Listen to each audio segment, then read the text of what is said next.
আপনি কি কখনো নদীতে অনবরত আগুন জ্বলতে দেখেছেন, বা আকাশ থেকে মেঘ মাটিতে পড়তে, বা মাংসের বৃষ্টি হতে দেখেছেন কি? বিজ্ঞানের নানা রকম আবিষ্কারের মধ্য দিয়ে আমরা পেয়েছি আজকের এই পৃথিবী, যাকে আমরা বলি আমাদের নিজস্ব গ্রহ এবং আমাদের একান্ত বাসস্থান। বিজ্ঞানের ব্যাপক অগ্রগতিতে আমরা অনেক সময় ভাবি আমরা হয়তো সবকিছুরই অর্থ জানি, কিন্তু গোটা পৃথিবী অসংখ্য বিস্ময়ে ভরা। এর মধ্যে কিছু মানব সৃষ্ট, আবার কিছু প্রকৃতি দ্বারা সৃষ্ট।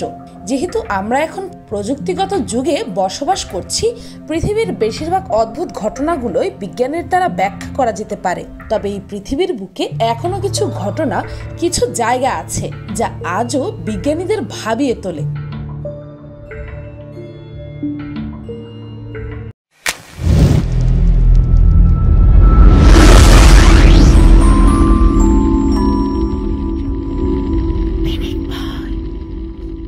নাম্বার 1, নদীতে আগুন। আগুন নেভাতে ব্যবহার করা হয় পানি, কিন্তু সেই পানিতেই যদি দাউ দাউ করে আগুন জ্বলতে থাকে তাহলে কেমন হবে ব্যাপারটা?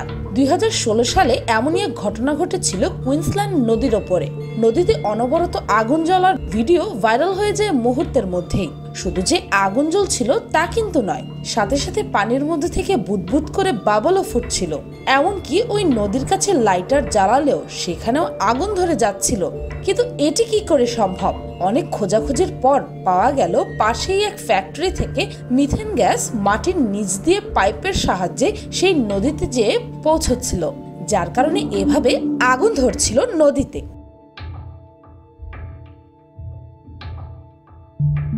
Number 2, sewer creature. হঠাৎ করে এটির দিকে চোখ পড়লে মনে হবে এটি যেন কোনো এক ভৌতিক কিছু, আবার এটিকে দেখলে কিছু নাও মনে হতে পারে, কারণ এই জীবটি এমন ভাবে দেয়ালের সাথে লেগে আছে দেখে মনেই হবে না এটি কোনো জীব। কিন্তু এই জীবটি আসলে কি? অনেকে তো এটিকে নাকমুখহীন এলিয়েন ভেবেও ভুল করে বসেছিল। উত্তর ক্যারোলিনা রেলিক শহরের কর্মকর্তাদের মতে ইউটিউব ভিডিওতে প্রদর্শিত অদ্ভুত দেখতে নর্দমার প্রাণী বা সিওয়ার ক্রিয়েচারটি আসলে টিউবিফেক্স কৃমির একটি উপনিবেশ ছাড়া আর কিছুই নয়। এই কৃমিগুলো সাধারণত অন্ধকারে বসবাস করে এবং একসাথে চলাফেরা করে। এই যে জিনিসটি দেখতে পাচ্ছেন এখানে কিন্তু কোনো একটি প্রাণী নয়, বরং অনেকগুলো সিওয়ার ক্রিয়েচার একসাথে আছে। তারা এভাবেই জুটি করে থাকতে পছন্দ করে। ডোবা ও পুকুরের দিকে এদের বেশি দেখা যায়। নাম্বার 3, মাংসের বৃষ্টি। ক্যালেন্ডারের পাতা উল্টিয়ে এখন চলুন ঘুরে আসা যাক 1876 সাল থেকে। ঘটনাস্থল যুক্তরাষ্ট্রের ক্যান্টাকির Olympia Springs. Mrs Allen Crouch বাড়ির বাইরে দাঁড়িয়ে টুকটাক কাজ করছিলেন একাগ্রচিত্তে। হঠাৎ করে তার মনে হলো যে তার পাশে বুঝি নরম কিছু একটা পড়লো উপর থেকে। তাকিয়ে দেখলেন মাংসের টুকরা। এরপর তার চক্ষু চড়ক গাছ হবার দশা, কারণ এরপর টুপটাপ মাংসের বৃষ্টি হওয়া শুরু হয়ে গেল। সেই বৃষ্টিতে মোটামুটি তার উঠানটি মাংসে ভরে গেল। 2 বাই 2 ইঞ্চি আকারের সেই মাংসের টুকরোগুলো গরুর মাংস বলে মনে হচ্ছিল মিসেস ক্রাউচের কাছে। কিন্তু পরিষ্কার আকাশ থেকে কেন এভাবে বৃষ্টি হবে তাও আবার মাংসের, সেই রহস্য উদ্ধার করতে পারলেন না তিনি। এমন অদ্ভুত ঘটনা শুনে সেখানে ভিড় জমান গবেষকরা। সেই বছরই সায়েন্টিফিক আমেরিকানে এই বিষয়ে লেখেন লিওপল্ড ব্র্যান্ডেস নামক এক গবেষক। তার ভাষ্য মতে এগুলো ছিল নস্টক। নীলচে সবুজ বর্ণের এই শ্যাওলাগুলো পাওয়া যায় মিঠা পানিতে। তার মতে কোনোভাবে ঝড়ের সাথে সেই শ্যাওলাগুলো উড়ে গিয়েছিল এবং তারপর মিসেস ক্রাউচের বাড়ির ওপরে গিয়ে পড়ে। কিন্তু সেদিন কোনরূপ বৃষ্টি না হয় ব্র্যান্ডেসের তত্ত্বটি বাতিল হয়ে যায়। অন্যান্য বিজ্ঞানীরাও বিষয়টি নিয়ে মাথা ঘামাচ্ছিলেন। American journal of microscopy and popular সায়েন্সে এমনই এক জার্নাল পেপারে দেখা যায় গবেষক দল সেখানে কার্টিলেজ, পেশির টিস্যু এবং ফুসফুসের টিস্যুর অস্তিত্ব খুঁজে পেয়েছেন। এখন তাহলে প্রশ্ন করতে হয়, আকাশ থেকে পড়া কোনো কিছুর মাঝে এভাবে প্রাণীদের শরীরের টিস্যু আসে কিভাবে? Number 4, dancing forest. পোল্যান্ডের ডান্সিং ফরেস্টে রয়েছে এক রহস্যময় অদ্ভুত গাছ।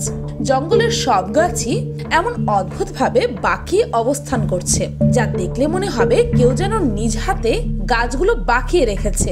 আন্তর্জাতিক ওয়েবসাইট curiosity.com এর প্রকাশিত একটি প্রতিবেদনে জানা গেছে যে পশ্চিম পোল্যান্ডের এই অরণ্যে রয়েছে 400 পাইন গাছ। 1930 সালে গাছগুলো রোপণ করা হয়। এই অরণ্যের প্রতিটি গাছই মাটির সঙ্গে 90 ডিগ্রি অবস্থানে রয়েছে, তবে প্রতিটি গাছই নিচের দিক দিয়ে মরে গিয়েছে। মূলত এই গাছগুলোর কাঠ দিয়ে নৌকা তৈরির উদ্দেশ্যে এগুলোকে লাগানো হয়েছিল। কেন এই গাছগুলো এমন বিচিত্রভাবে বেঁকে গেল তা আজও জানা যায়নি। কারো মতে তুষার ঝড়ে তাদের এই অবস্থা, কারো মতে কৃত্রিম কোনো পদ্ধতি অবলম্বন করে এই গাছগুলোকে এমন করে আকৃতি দেওয়া হয়েছিল, কিন্তু সেই পদ্ধতি কি তা আজও কেউ বলতে পারেনি। এক আশ্চর্য রহস্যের চিহ্ন বহন করে আজও এই অরণ্য পৃথিবীব্যাপী মানুষকে বিস্মিত করে তুলছে। নাম্বার 5, মাটিতে মেঘ। এই ভিডিওটি দেখে মনে হচ্ছে যেন আকাশ থেকে এক টুকরো মেঘ নিচে এসে পড়েছে, কিন্তু আসলে কি আকাশ থেকে মেঘ পড়েছে? 2011 সালে আরব আমিরাতে একটি ভিডিও অনেক বেশি ভাইরাল হয়, যেখানে দেখা যাচ্ছে আকাশ থেকে এক টুকরো মেঘ যেন মাটিতে এসে পড়লো। কিন্তু মেঘ কিভাবে মাটিতে এসে পড়ে? নাকি এটি আসলেই সি ফোম? এটিকে দেখতে অনেকটা সি ফোমের মতোই দেখাচ্ছে। 2016 সালের সি ফোমের এই ফুটেজটি দেখুন একবার। সি ফোম কলকারখানার ও পরিবেশের ক্ষতিকারক পদার্থের সমন্বয় পানিতে সৃষ্ট এক ধরনের ফোম আকৃতির পদার্থ, যেটি অনেকটা মেঘের মতোই দেখতে। এছাড়া আবহাওয়া ও ভূমিকম্পের জাতীয় কেন্দ্র অনুসারে মেঘ আকাশ থেকে এইভাবে কখনোই পড়তে পারে না। আপনার কি মনে হয়, এটি কি আসলেই মেঘ নাকি অন্য কিছু? নাম্বার 7, মাকড়সার বৃষ্টি। 2013 সালের কথা। ব্রাজিলের দক্ষিণাঞ্চলীয় শহর সান্তো আন্তোনিও দা প্লাতিনার নাগরিকেরা ব্যস্ত ছিল যে যার কাজে। পথচারীদের কারো কারো ওপর হঠাৎ করে কোথা থেকে যেন মাকড়সা এসে পড়লো। ঘরে হলে না হয় দেয়ালে বোনা মাকড়সার জালকেই এর উৎস হিসেবে ধরা যেত, কিন্তু খোলা আকাশে কোথা থেকে? এইভাবে যেই না তারা আকাশের দিকে তাকালো, তখনই তাদের চোখ কপালে ওঠার দশা। কেননা আকাশ থেকে বৃষ্টির মতো ঝরে পড়ছিল শত শত মাকড়সা। কিন্তু কিভাবে সম্ভব? সারা বিশ্বে থাকা প্রায় 40,000 মাকড়সার প্রজাতির মাঝে 23টির মতো প্রজাতি বেশ সমাজবদ্ধ হয়ে বসবাস করে। এদের মাঝে একটি হলো এনিলোসিমাস এক্সিমিয়াস। এদের এক একটি কলোনিতে রয়েছে হাজার হাজার মাকড়সার বসবাস। সাধারণত বিকেল কিংবা সন্ধ্যার শুরুর দিকে কলোনির সদস্যরা একত্রিত হয়ে জাল বুনতে থাকে। এই জালে ধরা পড়া পোকামাকড়েরাই হয় তাদের পরবর্তী আহারের যোগানদাতা। মাটি থেকে গাছের শীর্ষদেশ পর্যন্ত বিস্তৃত এই জালগুলো কখনো কখনো 65 ফুট অর্থাৎ 6 তলা ভবনের সমান উঁচু হয়ে যায়। জালে থাকা সেই মাকড়সাগুলোকে দেখলে মনে হবে যেন দিনের বেলাতেই আকাশের তারা দেখা যাচ্ছে।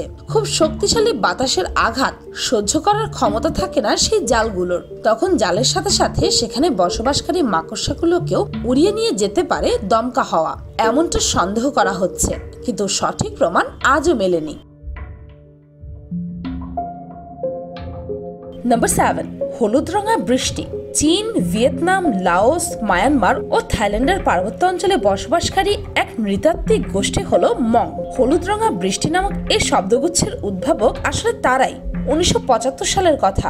মং জনগণ দাবির ওপর থেকে এক প্রকার তৈলাক্ত হলুদ বর্ণের পদার্থ তাদের ঘরের চালে পড়তে দেখেছে। এই জিনিসটিকেই তারা হলুদ রঙা বৃষ্টি বলেছিল। আর অদ্ভুত এই জিনিসটির সংস্পর্শে আসার কিছুদিনের মাঝে তাদের শরীরে নানাবিধ সমস্যা দেখা দিতে শুরু করে। এর মাঝে রয়েছে হৃদরোগ, দৃষ্টিশক্তি হারিয়ে ফেলা এবং নাক দিয়ে রক্ত ঝরা। এমনকি তাদের মাঝে কেউ কেউ মারাও গিয়েছিল। একই রকম হলুদ রঙা বৃষ্টির কথা শোনা গিয়েছিল 1979 সালে, যখন আফগানরা সোভিয়েত ইউনিয়নের বিরুদ্ধে অস্ত্র হাতে তুলে নিয়েছিল। কাছাকাছি সময় কম্বোডিয়ার খেমার গোত্রের ওপরও একই আক্রমণ চালানো হয়েছিল। যুক্তরাষ্ট্রের সরকারের পক্ষ থেকে এজন্য দায়ী করা হয় সোভিয়েত ইউনিয়নকে। তারা জানায় যে সোভিয়েতরা ট্রাইকোথেসিন মাইকোটক্সিক নামের এক বায়োলজিক্যাল অস্ত্র ব্যবহার করে এমন কাজটি ঘটিয়েছে। ওদিকে স্বাভাবিকভাবেই সোভিয়েতদের পক্ষ থেকে এমন কোনো কিছু করার কথা অস্বীকারই করা হয়। তাই আসলেই ও হলুদ রঙা বৃষ্টি কোথা থেকে এলো সেটি আজও একটি প্রশ্ন। নাম্বার 8, টেরাকাটা সেনা। ঠিক যেন আলাদা এক সাম্রাজ্য, বিশাল তার সেনাবাহিনী। দুর্গদ্বার আগলে যেন পাহারা দিয়ে যাচ্ছে দিবারাত্রি, বছরের পর বছর। যে বাহিনীর বেশিরভাগটাই মাটির বা ব্রোঞ্জের। বিশ্বকে বিস্ময়ের মধ্যে ফেলে দিয়েছিল চীনের জিংওয়ার এই টেরাকাটা আর্মি। আজ থেকে 45 বছর আগে মাটির নিচে আরো একবার জীবন্ত হয়ে উঠেছিল এই টেরাকাটা সেনারা। 1974 সালে জিংওয়ার এক কৃষক পরিবার বাড়ির কাছেই পাতকুয়োর জন্য গর্ত খুঁড়ছিল। মাটি থেকে 2 মিটার নিচে অপেক্ষাকৃত শক্ত এবং লাল রঙের মাটি ছিল। সেখান থেকেই টেরাকোটা সেনার আবিষ্কার। পরে ভূতত্ত্ববিদেরা প্রায় 20,000 বর্গমিটার এলাকা জুড়ে খনন করে 8,000 সেনা, 130টি রথ, 520টি ঘোড়া এবং 150টি ঘোড়সওয়ার সেনার মূর্তি বের করেন। টেরাকোটা সেনার মাঝে একটি দরজাও পেয়েছেন ভূতত্ত্ববিদেরা। তবে সেই দরজার পেছনে কি রয়েছে তা আজও জানা যায়নি। মাটির নিচে অক্ষত অবস্থায় দাঁড়িয়ে থাকা চীনের এই টেরাকোটা সেনা নিয়ে নানা মত রয়েছে।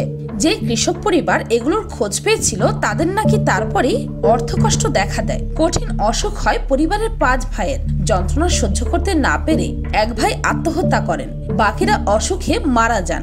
বন্ধ দরজা খুললে আরো বড় অভিশাপ নেমে আসতে পারে, এমনটাই বিশ্বাস করে অনেকেই। কিন্তু এটির কতটা সত্যতা রয়েছে তা নিয়ে সত্যি আমার ডাউট আছে। Number 9, time traveller. 2003 সালে যুক্তরাষ্ট্রের federal bureau of investigation FBI share বাজার কেলেঙ্কারির জন্য অ্যান্ড্রু কার্লসিন নামের একজন ব্যক্তিকে আটক করে।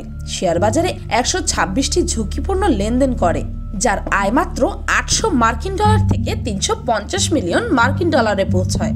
FBI এর হাতে আটক হওয়ার পর অ্যান্ড্রু দাবি করেন যে তিনি একজন সময় ভ্রমণকারী। 2256 সালের পৃথিবী থেকে তিনি টাইম মেশিনে চেপে 2003 সালে পৌঁছেছেন। তাই তিনি অতীত থেকে তথ্য পান। অবশ্য অ্যান্ড্রুর এই বক্তব্য মার্কিন আদালতে ঢোপে টেকেনি।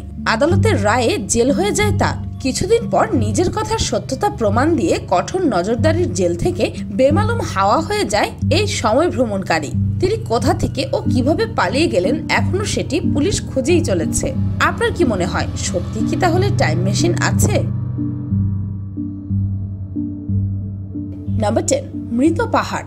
রাশিয়ার এই পাহাড়টিকে এক নামে মৃত পাহাড় নামেই চেনে মানুষ।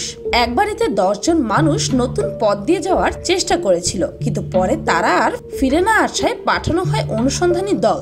আর সেই দল গিয়ে অত্যন্ত আশ্চর্য হয়ে দেখতে পায় 10 জনের দলের জন্য নেওয়া তাঁবুগুলোতে খাবার ভর্তি রয়েছে এবং সেগুলো ভেতর থেকে কেটে ফেলা হয়েছে। ভাবটা এমন যেন সেটা কেটেছে ওরা নিজেরাই। মানুষগুলোকে অবশ্য পাওয়া যায় খানিকটা দূরে। সবাই মৃত অবস্থায় ছিল তখন। কয়েকজন পরিধান করেছিল মৃতদের পোশাক, আর বাকিদের ভেতরে একজন গাছে উঠতে থাকা অবস্থায় মারা গিয়েছিল। তাদের সাথে ঠিক কি হয়েছিল তা আজ অব্দি রহস্য। নাম্বার 11, সিঙ্গি ফরেস্ট। ছুরির অরণ্য হিসেবে পরিচিত এই জঙ্গল, যার অবস্থান মাদাগাস্কারে। এই রহস্যময় ফরেস্টে রয়েছে ছুচালো চুনাপাথরের সারি। ভূপৃষ্ঠ থেকে 70 মিটার ওপরে এদের মাথাগুলো দেখে মনে হবে যেন সত্যি কতগুলো ছুরি আকাশের দিকে মুখ তুলে আছে। এটাকে সবচেয়ে বিপজ্জনক প্রাকৃতিক উদ্যান বলা হয়। নাম্বার 12, হঠাৎ প্রতিভা অর্জন। ধরুন আপনি ঘুমিয়ে আছেন, আর ঘুম থেকে উঠে আপনি হঠাৎ এমন ভাষায় কথা বলতে থাকলেন যেই দেশের ভাষা আপনি কখনোই শেখেননি, বা আপনার এমন কোনো প্রতিভা বিকাশ হলো যা আপনার আগে ছিল না। তবে কেমন হবে? অ্যাকোয়ার্ড 7 সিনড্রোমের ফলে এমনটা হয়। কেউ যদি মাথায় আঘাত পায় বা স্ট্রোক করে অথবা অন্যান্য কোনো দুর্ঘটনায় সেন্ট্রাল নার্ভাস সিস্টেমে আঘাত পায়, তাহলে অনেক সময় সেই মানুষটি এই দুর্ঘটনার পর অনেক নতুন ক্ষমতা, যেমন আর্ট, গান বা কোনো মিউজিক্যাল ইনস্ট্রুমেন্ট চালানো বা গণিতে ভালো হয়ে যাওয়ার মতো বিস্ময়কর ঘটনা ঘটাতে পারে। বিশেষজ্ঞদের মতে যখন ব্রেন ড্যামেজড এরিয়া রিপেয়ার করতে যায় তখন এমনটাই ঘটে। 2007 সালের অক্টোবরে ডেরেক অ্যামেটো সুইমিং পুলে পড়ে মাথায় আঘাত পাওয়ার পর যখন সেরে উঠেছিলেন, তখন তিনি হঠাৎ করেই খুব ভালো পিয়ানো বাজাতে শুরু করেছিলেন, যেখানে তিনি আগে কখনোই পিয়ানো টাচ করেও দেখেননি। এছাড়াও 2016 সালে 16 বছর বয়সী রুবেন সেমো যখন কোমা থেকে উঠলেন, তখন তিনি অনর্গল স্প্যানিশ ভাষায় কথা বলতে থাকেন, যেখানে তিনি আগে ইংলিশেই কথা বলতেন। কিন্তু এমন ঘটনা খুবই বিরল। এই পর্যন্ত মাত্র 50 জনের সাথেই এমনটি ঘটেছে। তাই নতুন প্রতিভা অর্জনের জন্য নিজের মাথায় আঘাত করে বসবেন না যেন। নাম্বার 13, বার্মেজার দ্বীপ। একটি চাবি বা কোনো কলম হারিয়ে ফেলাটা খুবই সাধারণ বিষয়, কিন্তু পুরো একটি দ্বীপ হারিয়ে যাওয়া তো সাধারণ হতে পারে না। মেক্সিকো উপসাগরের 1600 থেকে 20 শতাব্দী পর্যন্ত বেশ কয়েকটি মানচিত্র অনুসারে ইউকেটেন উপদ্বীপের উত্তর উপকূলে পড়ে আছে বার্মেজা, একটি ভৌতিক দ্বীপ। 1600 শতাব্দীর স্প্যানিশ কার্টোগ্রাফার দ্বারা মেক্সিকোর দ্বীপগুলির অবস্থান নিশ্চিত করা হয়। এমনকি মানচিত্রেও এই দ্বীপের কথা উল্লেখ আছে, কিন্তু এই দ্বীপটি 1997 সালে আর খুঁজে পাওয়া যায়নি। কিন্তু কিন্তু 2009 সালে উন্নত সব টেকনোলজি ব্যবহার করে বার্মুডা দ্বীপের খোঁজ করা হয়, কিন্তু আবার তারপর এমন কোনো এভিডেন্স পাওয়া যায়নি যাতে বোঝা যেতে পারে বার্মুডা দ্বীপ আসলেই কখনো ছিল। তাই অনেক বিশেষজ্ঞরা মনে করেছেন হয়তোবা 1600 শতাব্দীতে মানচিত্রে এই দ্বীপটি রাখা হয়েছিল শত্রুপক্ষকে বিভ্রান্ত করার জন্য।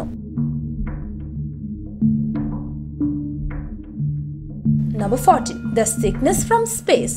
2007 সালে পেরুর কারানকাস গ্রামে হঠাৎই প্রায় 200 জনের মতো অসুস্থ হয়ে পড়ে, এমনকি সেখানকার অনেক পশু পাখিও মারা যায়। আসলে 15 সেপ্টেম্বর 2007 সালে সেখানে কাদামাটির মধ্যে ছোট্ট একটি গর্ত দেখা যায় এবং সেই গর্ত থেকে গ্যাস নির্গত হচ্ছিল, এমনকি উত্তপ্ত পানি বেরিয়ে আসছিল, যার কারণে সেখানকার সবাই অসুস্থ হতে থাকে। কারো কারো সিভিয়ার ডায়রিয়া, বমি, এমনকি স্কিন ড্যামেজ হতে থাকে। কিন্তু হঠাৎ করে কেন এই 32 ফিট গর্ত তৈরি হলো আর কেনই বা একসাথে এতগুলো মানুষের ফুড পয়জনিং হলো তা সত্যি রহস্যজনক। অনেকে এটিকে এলিয়েনের কাজ বলেও মনে করেছিলেন, কিন্তু বিশেষজ্ঞদের মতে এমনটি আর্সেনিকের কারণে হয়েছিল। এই অঞ্চলের ভূগর্ভস্থ পানিতে আর্সেনিক যৌগ রয়েছে বলে জানা যায় এবং ধারণা করা হয় যে এই অঞ্চলের বাসিন্দারা ফুটন্ত আর্সেনিক দূষিত জলের বাষ্প অক্সিজেনের সাহায্যে নিয়েছিল এবং নিঃশ্বাস ত্যাগ করেছিল। তখন আর্সেনিকের বিষক্রিয়াজনিত কারণেই এমনটা হয়েছে। Number 15. Bubbling sand. আমরা অনেকেই সমুদ্রের তীরের পানিতে বাবলের মতো ফুটতে দেখেছি, কিন্তু কখনো কি এমন বাবল দেখেছেন? এই ঘটনাটি গাজায় ঘটেছিল। সমুদ্র সৈকত থেকে কিছু পানি সমুদ্রের দিকে প্রবাহিত হয় আর কিছুটা পানি ডুবে গেছে বালিতে। পানি ডুবে যাওয়ার সাথে সাথে এটি বালির কণার মধ্যবর্তী বাতাসকে পেছনের দিকে চাপ দেয় এবং এই বায়ুটি বালির বাইরে বেরিয়ে যায়, যা আমরা এই ছবিতে দেখি এমন প্রভাব তৈরি করতে, যা পিনহোল নামে পরিচিত। কিন্তু এইভাবে বালি থেকে বুদবুদ সৃষ্টি হওয়া সত্যি রহস্যময়। ইসরায়েলি বিজ্ঞানীরা 2012 সালে তাদের উপকূল থেকে সমুদ্রতল থেকে কয়েক শত মিথেন ফোয়ারা শনাক্ত করেছে, যে তারা মিথেন ক্ল্যাথেটসকে পৃথক করার জন্য আবিষ্কার করেছিল। তবে আশ্চর্যজনকভাবে এটি 72 স্কয়ার কিলোমিটার এলাকা জুড়ে ছড়িয়ে পড়ে।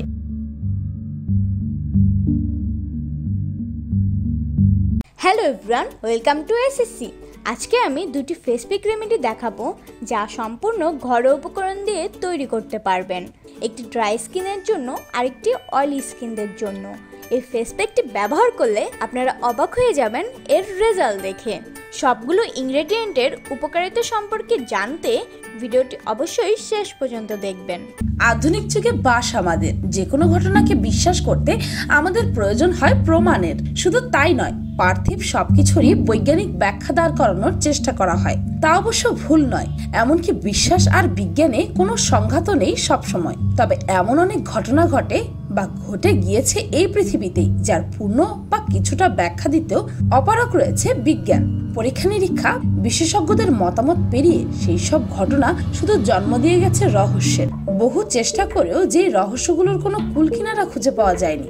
এমনকি সব ঘটনাই যে ঘটেছে বহু আগে তেমনও কিন্তু নয়, অনেক আছে বেশ সাম্প্রতিকও। প্রকৃতির অনেক কিছুই আসলে রহস্যে ঢাকা, নিজেকে সে আগলে রাখে নানা ধরনের রহস্য দিয়ে, কিন্তু রহস্যের সমাধান মানুষই করতে পারে। তাই তো বিজ্ঞানীরা দিনরাত খেটে উন্মোচন করছেন অনেক রহস্য। সামনেও হয়তো আরো অনেক রহস্য উন্মোচন হবে। ভিডিওটি ভালো লাগলে আপনার ফ্রেন্ডস এন্ড ফ্যামিলির সাথে শেয়ার করতে পারেন। আর এই টপিকে পিনিক পাইয়েরও অনেক ভিডিও আছে, সেই ভিডিওগুলোর লিংক এই ভিডিও ডেসক্রিপশনে পেয়ে যাবেন। চ্যানেলটিকে সাবস্ক্রাইব করে বেল আইকনে অল নোটিফিকেশনস অন করতে ভুলবেন না যেন। শুধুমাত্র এইভাবে পিনিক পাইয়ের প্রতিটি ভিডিওর নোটিফিকেশন আপনার কাছে পৌঁছে যাবে। আজকের মতো পর্যন্তই, দেখা হচ্ছে পরের ভিডিওতে।